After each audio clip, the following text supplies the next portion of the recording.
Olá, meu irmão, minha irmã, tudo bom com você? Quero te convidar a refletir junto comigo o Evangelho desta quarta-feira, dia 2 de julho. O Evangelho de hoje é de São Mateus, capítulo 8, versículos de 28 a 34. Ao chegar ao outro lado, ao país dos Gadarenos, vieram ao seu encontro 2 endemoniados.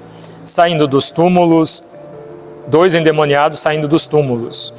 Então, eram tão ferozes que ninguém podia passar por aquele caminho. E eis que puseram-se a gritar: Que queres de nós, Filho de Deus?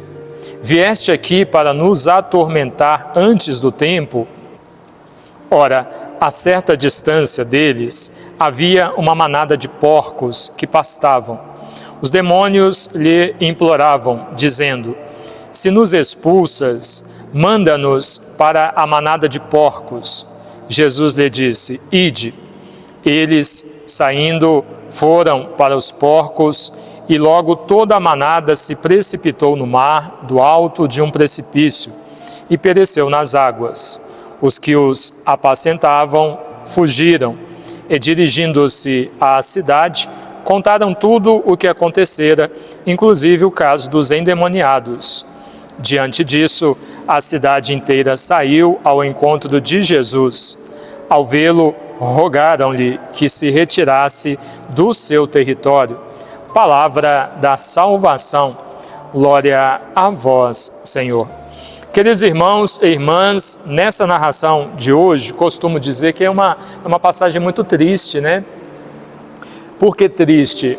Lógico, aquele endemoniado teve a sua vida completamente mudada, sendo liberto, e isso é bom, mas a tristeza vem quando nós vemos a atitude, o comportamento daqueles que estavam à volta e da cidade toda, que ficou sabendo da notícia, porque a notícia correu, qual que era a preocupação deles. O demônio, ao pedir ao Senhor para ir para aquela manada de porcos, e Jesus permitir eles se atirarem no precipício, no mar, aquelas pessoas ficaram muito mais preocupadas com os porcos, com o prejuízo que tiveram, do que com a vida daquele homem que foi liberto. Veja, a vida dele foi completamente mudada. Ninguém conseguia se aproximar do homem. Os demônios preencheram uma manada de porcos, dada a quantidade de demônios que estavam naquele homem. Então, a vida dele mudou por completo, uma vida nova ele alcançou. Mas isso não importava para nenhum deles. E é triste por quê? Porque nós vemos que isso se repete. Muitas vezes isso acontece à nossa volta. Talvez você esteja repetindo esse comportamento, ou já tenha feito, de ver o teu irmão alcançando uma graça, de ver a vida do seu irmão mudando, uma pessoa que vivia nas drogas, que vivia nos vícios, e que teve um encontro com Cristo e mudou de vida. Você, ao invés de se alegrar com aquela pessoa, fica incomodado ou critica, ou seja, é incapaz de participar na sua alegria.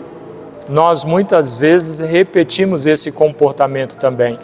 E cada vez mais, à medida que a humanidade caminha com essas mudanças todas que nós estamos vendo, nós vamos percebendo que a vida humana vai perdendo seu valor, né? O ser humano está preocupado com tantas outras coisas, a tecnologia dando passos, evoluindo, o ser humano preocupado com o material, às vezes mesmo dizendo que busca Deus, que está na igreja, e a vida humana perdendo o seu sentido, o seu valor. Que ao ouvirmos esta mensagem, esta narração, que é conhecida, essa passagem é bastante conhecida por nós possamos refletir o nosso comportamento, porque ser cristão, isso Jesus ensina na sua missão, no falar e no agir. Ser cristão é comprometer-se com o outro. Aqui Jesus mostra uma necessidade de comprometer-se com aquele homem que estava precisando ser liberto e que mesmo depois de ser liberto e tendo a sua vida completamente mudada, precisava de cuidados, porque há muito tempo ele vinha com esses demônios atormentando ele. Então ele precisava de cuidados, mas a grande maioria daqueles que ali estavam não estavam preocupados com a vida dele, mas sim com os porcos que pularam no mar e que morreram, preocupados com o prejuízo financeiro que eles tiveram. Que possamos olhar para a nossa vida e dar à vida humana o valor que lhe é devido. Tem muita gente aí preocupada muitas vezes com os animais, não que nós não precisemos nos preocupar, né? Toda a vida tem importância, mas tem muitos cristãos se mostrando muito preocupados com os animais e não está nem aí para a vida humana. Isso não é atitude cristã, não pode continuar desta forma. Possamos rever então a nossa vida e hoje, de modo especial, ouvindo esse evangelho, perceber se nós temos dado a vida humana o valor que ela merece, começando pela nossa, né? Porque ninguém pode oferecer para o outro aquilo que não tem. Se temos dado à vida humana o valor que ela merece. Deus abençoe você, em nome do Pai, e do Filho, e do Espírito Santo. Amém.